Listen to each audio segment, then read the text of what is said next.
मैं चाहता हूँ कि अपनी बाइबल को खोलें आप, जो अध्याय पढ़ा गया है लूका की इंजील से, लूका 16:19 से 31 तक। इसी पर हम लोग ध्यान करेंगे, इसी पर हम लोग चिंतन करेंगे। ठीक है, तो यहाँ पर अगर हम देखें, यहाँ पर कहता है कि एक धनवान मनुष्य था जो बैंगनी कपड़ों और मलमल पहनता था। तो जो बैंगनी जो कपड़ा था, एक बहुत ही अमीर वाला कपड़ा था, केवल राजा लोग ही पहनते थे, क्योंकि जो कलर होता था, जो बैंगनी कलर है या बैंगनी कलर है, ये बहुत ही रेड होता था। वहां पर एक समुद्र था जो थोड़ा दूर था मेडिटेरियन, वहां पर एक मछली मिलती थी। उस मछली में ये कलर होता था, उसी मछली से ये कलर निकाला जाता था, जिसकी गाय बनती थी, और बहुत ही एक्सपेंसिव होता था। तो अगर कोई बिल्कुल अगर आपको दिख रहा है कि पुराने नियम में या प्राचीन काल में अगर किसने बिल्कुल वस्त्र पहना है या बैंगनी वस्त्र पहना है, तो वो बहुत ही अमीर आदमी हो, क्योंकि वो सबसे अच्छे से अच्छा आपको अफोर्ड कर सकता है। अब यहाँ पर देखते हैं कि एक धनवान मनुष्य में बैंगनी कपड़े और मन पहनता था, और प्रतिदिन सुख विलास और धूमधाम के साथ रहता था। और लाजर, यहाँ पर एक नाम आया लाजर,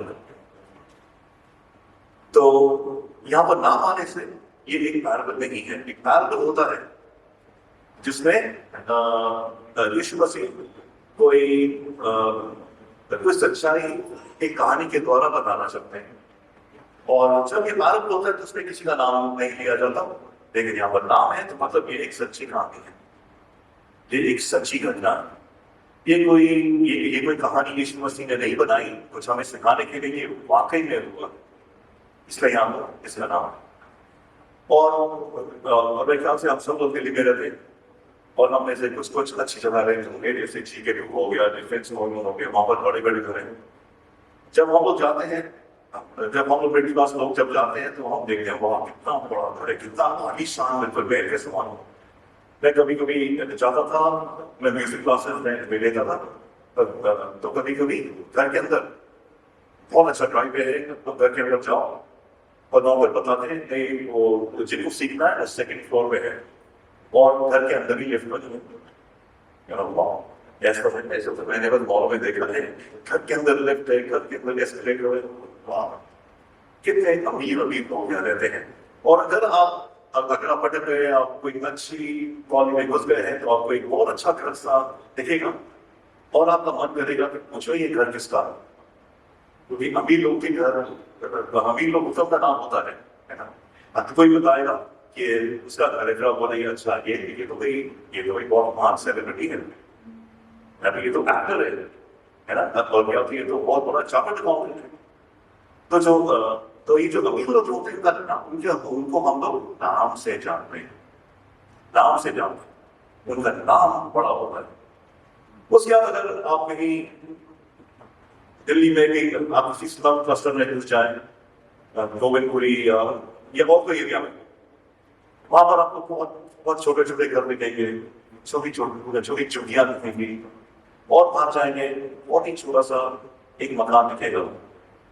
आप ये नहीं पूछेंगे भाई ये मकान किसका है, अगर आप पूछेंगे तो कोई नाम नहीं बताएगा, तो बोलेंगे कि यहाँ पर बिल्कुल गरीब लोग रहते हैं, नाम नहीं पता किसी का, लेकिन यहाँ पर गरीब लोग रहते हैं, यहाँ पर होमलेस लोग हैं।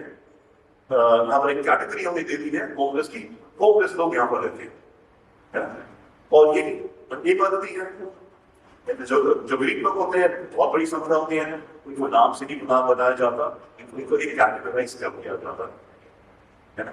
लेकिन परमेश्वर का जो राज्य है बिल्कुल उल्टा, जो इस संसार की जो इंट्रिकेसीज है उसके बिल्कुल विपरीत है।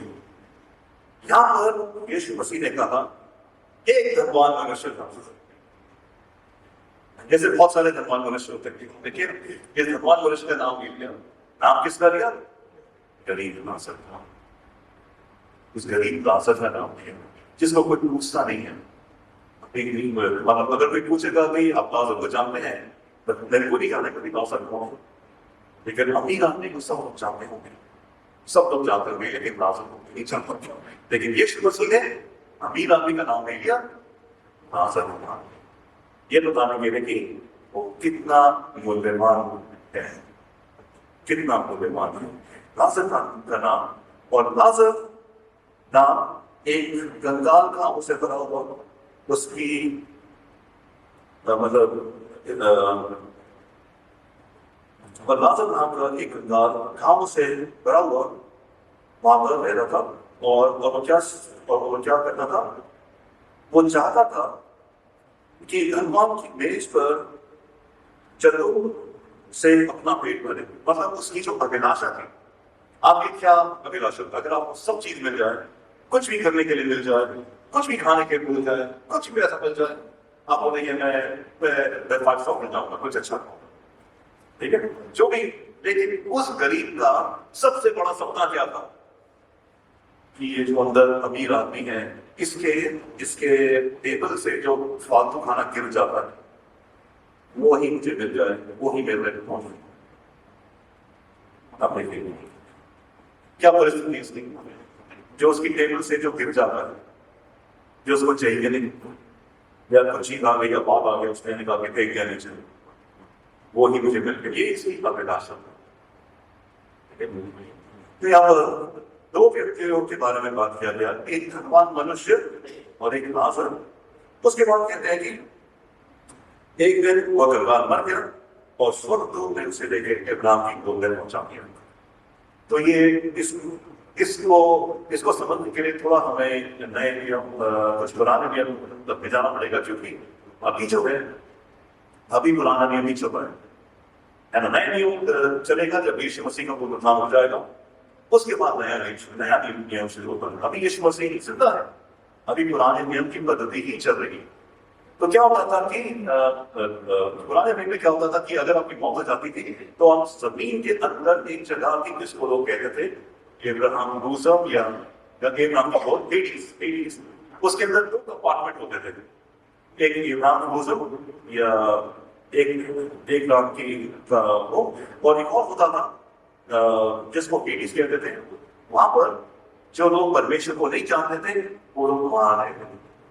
तो जो लोग परमेश्वर को जानते थे वो लोग इब्राहिम की गोद में, और जो लोग लोग परमेश्वर को नहीं जानते थे वो लोग एक ऐसी जगह जो उससे और नीचे थी, और जहां पर लोग दिन रात तड़पते रहते थे, वहां पर चलता।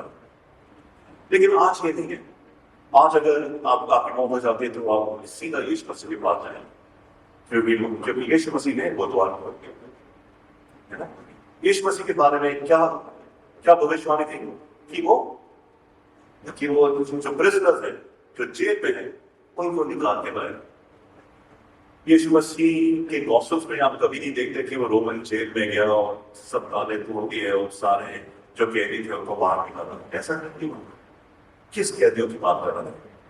इन कैदियों की बात कर रहा था जो जब से इस संसार की रचना हुई थी तब तक जो लोग जो परमेश्वर में थे वो लोग भी अंदर थे, इस जमीन के अंदर थे।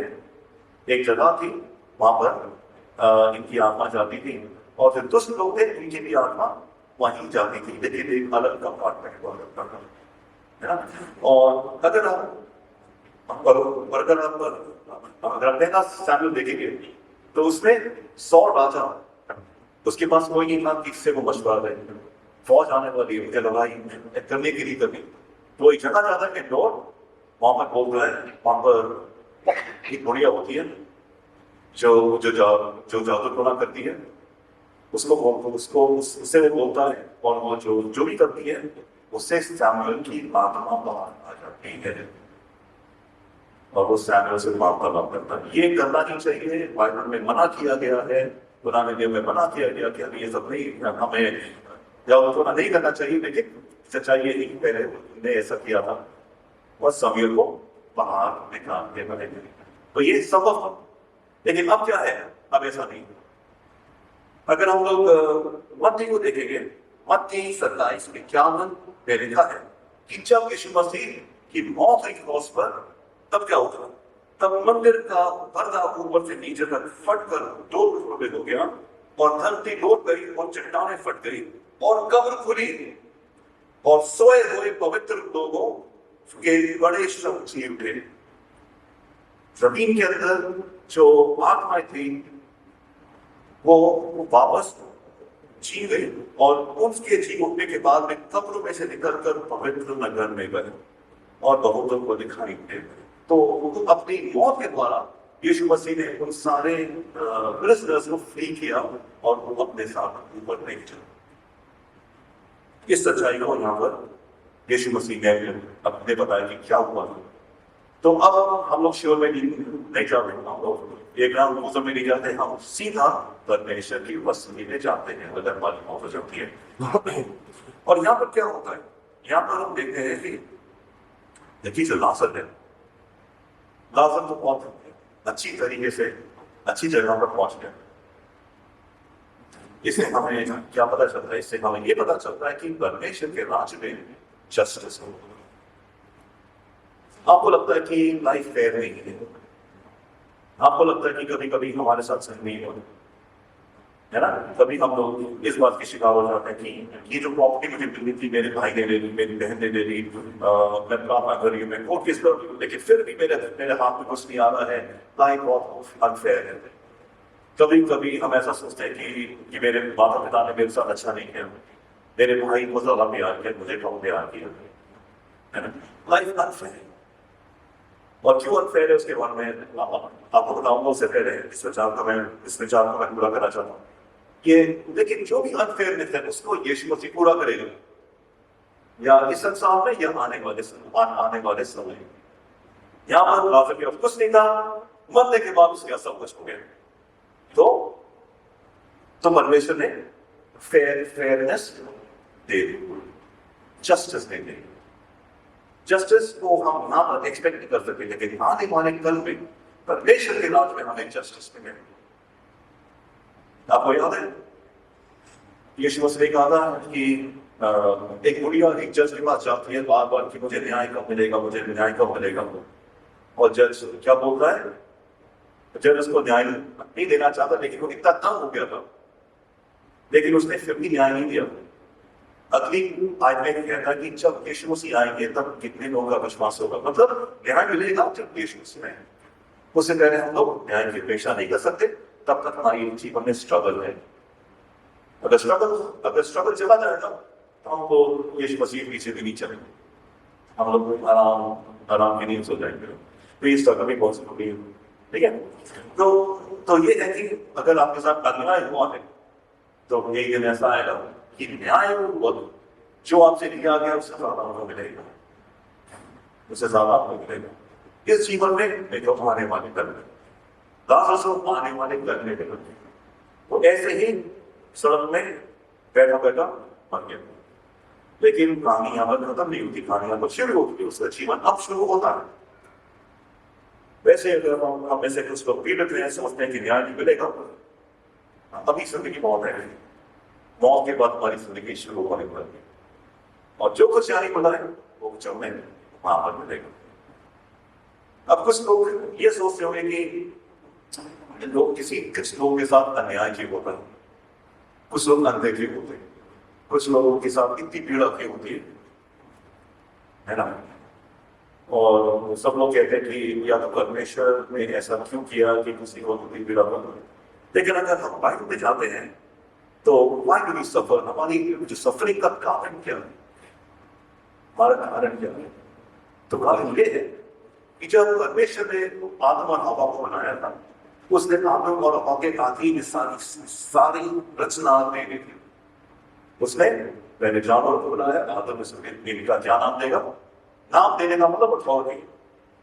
आपको बच्चा पैदा होता है, नाम कौन देता है, माँ बाप, क्योंकि माँ बाप उसके ऊपर अथॉरिटी है ना। कभी कभी यीशु मसीह ने भी अपने चेलों को बोला, अब से तुम्हारा नाम पतरस होगा, अब से तुम्हारा नाम ये होगा, क्योंकि अब मेरी अथॉरिटी तुम्हारे जीवन के ऊपर है। अथॉरिटी तो सारा रचना करके परमेश्वर ने पूरे संसार की अथॉरिटी आदम और हवा को दी थी। लेकिन आपको पता है कि क्या हुआ, उन्होंने वो अथॉरिटी खो ली। लेकिन अब परमेश्वर को अथॉरिटी वापस नहीं सकता, क्योंकि उसने दे दी तो दे दी। अगर वो वापस लेगा तो वो अनराइचियस लॉ हो जाएगा, है ना। उसने दे दी, अब क्या हुआ, अब पहले ये प्लान था कि परमेश्वर, इंसान और उसके नीचे सारा संसार। अब इंसान ने परमेश्वर को हटा दिया अब परमेश्वर के बदले कौन है? शैतान। शैतान इंसान उसकी रचना। तो भाई जैसा राजा है वैसा ही देश चलेगा। इस संसार का जो राजा है वो शैतान है। लोगों से मिलता है, बहुत साफ लिखा है। और जब यीशु मसीह जब इस धरती पे आए तो सबसे पहले शैतान उसको ले गया और कह रहा था ये सारे जो राज्य देख रहे हो ये मुझे दिए गए हैं, है ना, मेरे पैर पड़ जाओ, ये सब मैं तुम्हें दे दूंगा। और झूठी बोला था, सब संसार सब शैतान का है। वो शैतान के राज में ऐसा नहीं होगा। जैसा शैतान है झूठा है तो इस संसार में झूठ मिलेगा। वो फरीदी है उसको फरेब मिलेगा। कभी हम लोग प्रार्थना करने की परमेश्वर तेरा राज आए, जहां पर तू राजा वो परमेश्वर का राज है। तो जब तक परमेश्वर का राज नहीं आएगा तब तक शैतान का राज चलेगा, अनफॉर्चुनेटली। और इसीलिए हम लोग कभी कभी हमारे साथ सही नहीं होता है, एक्सीडेंट हो जाता है। कभी अच्छे लोग मारे जाते हैं, अच्छे लोगों को कैंसर हो जाता है, अच्छे लोग कुछ भी, क्योंकि शैतान है वो कुछ भी कर सकते हैं। क्योंकि वो परमेश्वर का स्वरूप ग्रहण करता है। उसका समय आएगा, परमेश्वर से डील करेगा। लेकिन अभी तक इसीलिए संसार में हमें सुख नहीं मिलता, इसीलिए संसार में गरीब है, इसीलिए इस संसार में डिजीज है, फैमिन्स है, तरह तरह की विपदा है। इसके लिए परमेश्वर रिस्पॉन्सिबल नहीं है, हम लोग रिस्पॉन्सिबल हैं, क्योंकि हमने शैतान को वो जगह दे दी जो हमें परमेश्वर को दे दी। ठीक है, तो आइए हम लोग वापस आते हैं यहाँ पर अपने जनाब पे कि जब वो उसने कहा जो जानता है कि नहीं, और इन सब बात को छोड़ हमारे को उसने उससे पुकार कर कहा, हे पिता इब्राहिम, कुछ पर दया करके लाजर को भेज दे ताकि वो अपनी टोकरी का सिरा पानी में भिगोकर मेरी चीज को ठंडी कर दे, क्योंकि मैं इस ज्वाला में तड़प रहा हूं।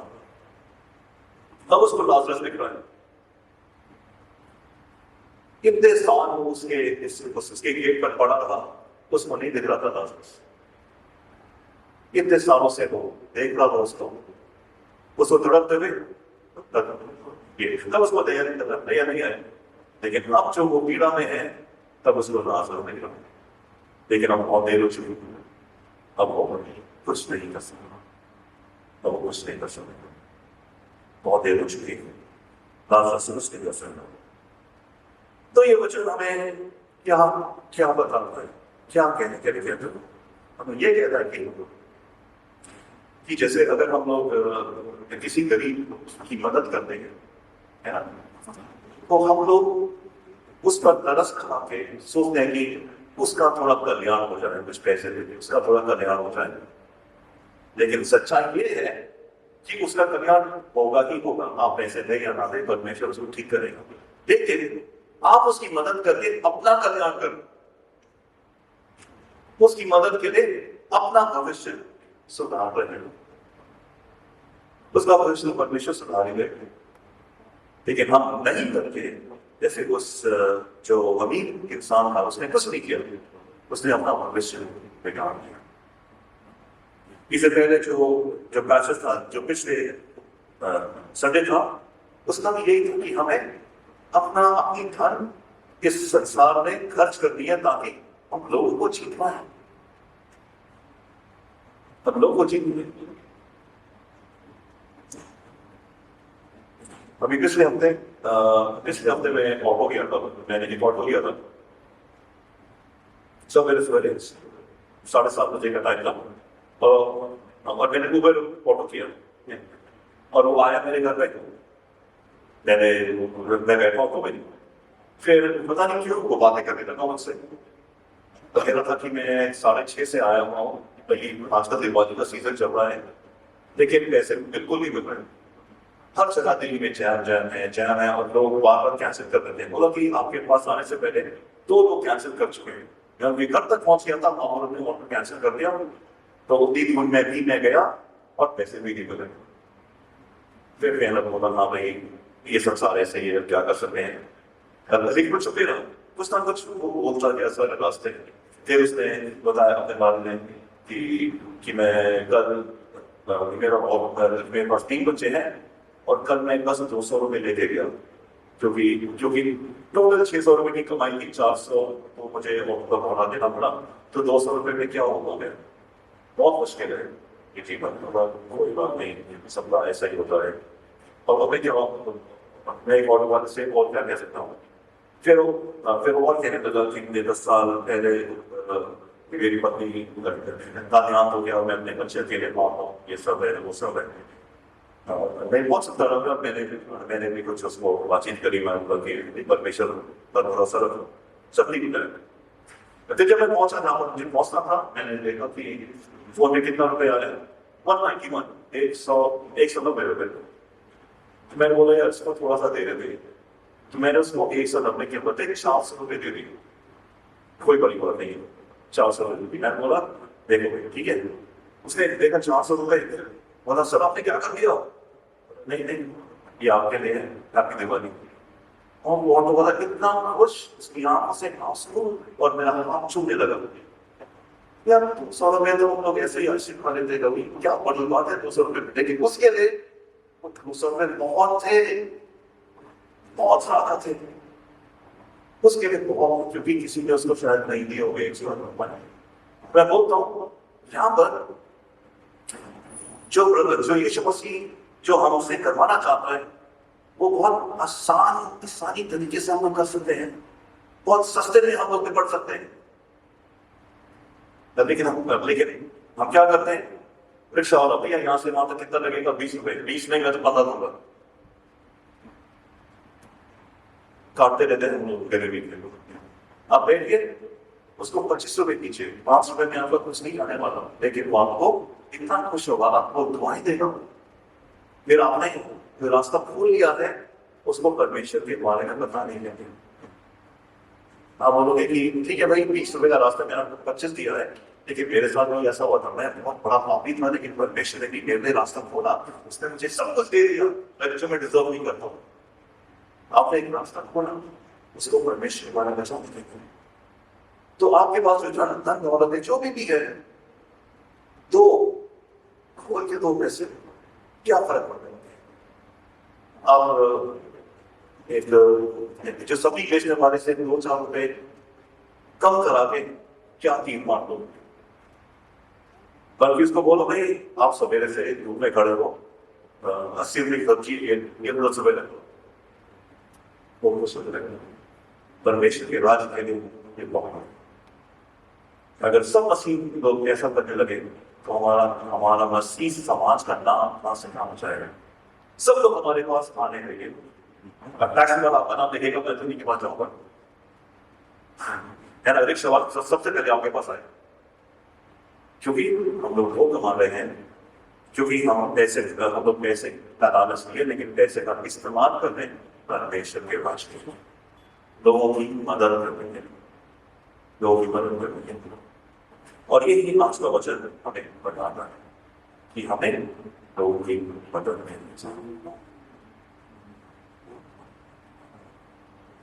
आपकी जो नौकरानी है उसका पैसा बढ़ा दीजिए, ऐसे गिफ्ट जो भी है थोड़ा थोड़ा बढ़ा दीजिए। आपको मैं बोलता हूँ कि आपको पैसे की कमी नहीं होगी,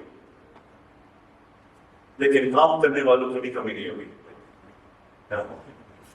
हम लोग कितने लोग का पैसा काटते हैं, कितने लोग से बार्गेनिंग करते हैं। हम अपने व्यवहार के द्वारा, अपने काम के द्वारा, अपने व्यवसाय के द्वारा उनको बताएं कि हम लोग परमेश्वर के लोग हैं, पैसे के पीछे नहीं भागते, हम पैसा देना चाहते। अभी मैं जिस स्कूल में मैं काम करता हूँ, ऐसा बोले कि अगर सैटरडे संडे छुट्टी और अपने फ्राइडे की छुट्टी दे दी तो आपकी 3 दिन की सारी 3 दिन की छुट्टी कट जाती। पिक्चर्स का मैंने ली थी फ्राइडे को छुट्टी, तो 3 दिन की छुट्टी लग गई। तो कोई बात नहीं, फिर मैं गया, चली गया था मैं ऑफिस, बोला कि मेरी कोई ईयर होगी, ईयर को आप एडजस्ट कर लीजिए। तभी नहीं ईयर एडजस्ट करने से आप कैसे कर जाएंगे, ईयर होती नहीं, जब आप रिटायर होंगे तो ईएल जितनी बची होगी उसका जो लमसम आएगा उसमें से 2-3 दिन का पैसा कट जाएगा, मतलब 8-10 कट जाएंगे आपके। क्या करो, एक मेडिकल नहीं हो यार, क्या दिक्कत है? जो ऑफिस में जो कर्मचारी वो कह रहे हैं अरे डॉक्टर को 100 रुपए तो मेडिकल दे देगा, मतलब सॉरी मैं ये नहीं कर सकता। वो देख रही मुझे, क्यों नहीं कर सकते?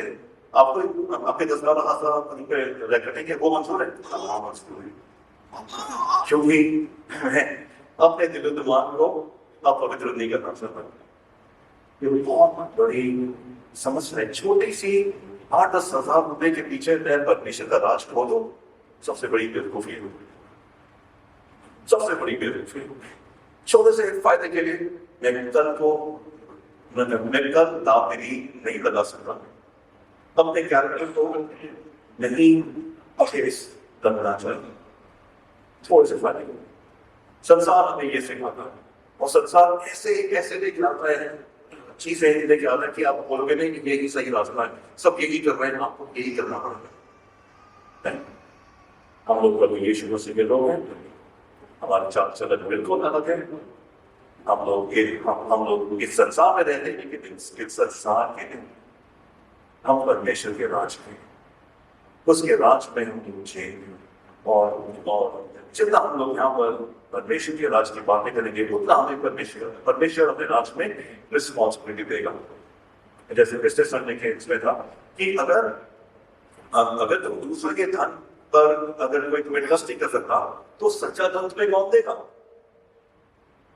अगर 2 रुपए अगर यहाँ पर 2 रुपए की चोरी करो, 10 रुपए की चोरी करो, तो परमेश्वर अपने राज्य में तब मुझे कोई वो देगा नहीं देगा? बोले नहीं, ये तो भाई वो नहीं है, ट्रस्टवर्दी चीज नहीं है, इसको देना नहीं है। तो मैं उस बड़े फायदे के लिए उस दिन के लिए मैं आज जब मैं अपने नॉर्म्स पर कॉम्प्रोमाइज कर लूँ, लाजरस का एग्जाम्पल देना, उस अमीर आदमी का एग्जाम्पल देना, वो भी खौफनाक चीज है। उसने किसी की मदद नहीं करी, जो उसके सामने था लाजर था, उसकी मदद नहीं करी, और देखो वो मदद नहीं करना कितना भारी पड़ गया उसे, कितना भारी पड़ गया उसे। ऐसे हमारे जीवन में ना हो। फिर वो कहता है कि जाओ, और अगर लाजर मेरी मदद नहीं कर सकता तो क्या आप मेरे जो भाई हैं उनको बता देंगे कि अगर ऐसा करेंगे तो वो मेरे समान हो जाएंगे? उनके पास मूसा है और व्यवस्था है, उससे वो लोग बड़ा भी सीख सकते हैं, मतलब सब कुछ दिया गया, लेकिन लोग पढ़ना नहीं चाहते, सीखना नहीं चाहते, फिर उसके अदालत में चले जाते हैं। तो मेरा और आपका क्या काम है? मेरे और आपका काम है पहले तो लोगों की मदद करना, क्योंकि परमेश्वरी लोग को आपके पास भेजता है ताकि आप उसकी मदद करें, ये परमेश्वर की ओर से। और दूसरी बात, जैसे लोगों को बतानी है तो लोगों को बताना है, लोगों को बताना है। कुछ लोग बहुत एक्सट्रीम चले जाते हैं, कुछ लोग बोलते हैं हाँ मुझे प्रचार करना है, मुझे मिशनरी बनना है, मुझे लोगों को बताना है, तो मैं पैसे इकट्ठा कर रहा हूँ ताकि मैं एक अच्छी डिग्री ले सकूँ। एक को नहीं बताया, उसके बाद पढ़ लिखने के बाद मिनिस्ट्री के हम लोग यूएस जा रहे हैं, वहां पर हम काम करेंगे, इंग्लैंड जा रहे हैं। बेवकूफी की बात, मछली तो इधर है, अब क्या पकड़ने जाओ? आप घर से निकलो, सामने वाले को यीशु मसीह नहीं पता, ऊपर वाले को यीशु मसीह नहीं पता, रिक्शे वाले को यीशु मसीह नहीं पता, सब्जी वाले को यीशु मसीह के बारे में नहीं पता। आप घिरे हुए हो उन लोगों से जो यीशु मसीह को जानते नहीं है, और आप पढ़ाई के जाओ, कहीं बाहर जा रहे हो, वो कर रहे हो, पीएचडी कर रहे हो, रिसर्च कर रहे हो, क्यों? क्या मिलेगा? कल कोई एक व्यक्ति है जिसको आपने यीशु मसीह के बारे में बताया है, क्या फायदा कैसे मिलेगा? क्या फायदा ऐसे? जो काम हमें मिला है वो हमें करना है, यीशु मसीह के बारे में लोगों को बताना है। और सबसे पहला जो कदम हो सकता है वो लोगों के लिए अपना लोगों का फायदा करावे, अपने धन का इस्तेमाल करने ताकि लोग आपसे मित्रता बनाए, अच्छे चाल चरण के द्वारा, ताकि वो बोले कि भाई इसमें कुछ लोग अलग हैं, फिर वो रास्ता खुल जाता है। फिर वो कभी ना कभी आपसे पूछेंगे आप ऐसे क्यों हैं, फिर आपके बोलेंगे मैं तो इसी दिन का इंतजार कर रहा था कि आप कब पूछोगे, है ना? इसी दिन की तो तैयारी थी कि आप कब पूछोगे, अब आपने पूछ लिया, अब मैं बताता हूँ अपने प्रभु यीशु मसीह के बारे में तुम्हें। हालेलुया।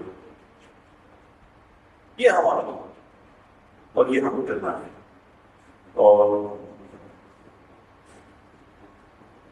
और यूहन्ना ने लिखा है कि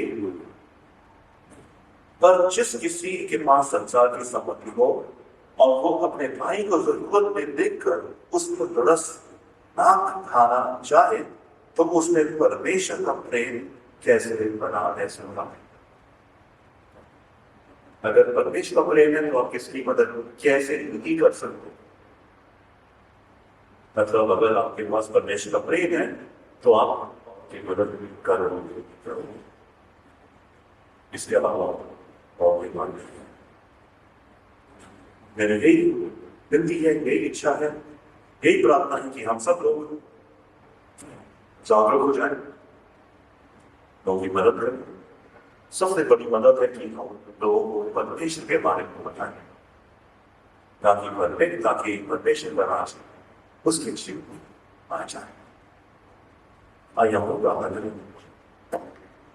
सबसे ईमान परमेश्वर का जैसे धन्यवाद देते हैं प्रभु जी क्योंकि हमारे परमेश्वर है, और प्रभु जी हम वास्तव में प्रभु जी हम अच्छा करते हैं प्रभु जी, आपने कैसे कुछ जैसे मामले से प्रेम किया और आप जैसे मामलों से प्रेम किया प्रभु जी, और अपना जीवन हमारे लिए दे दिया प्रभु जी।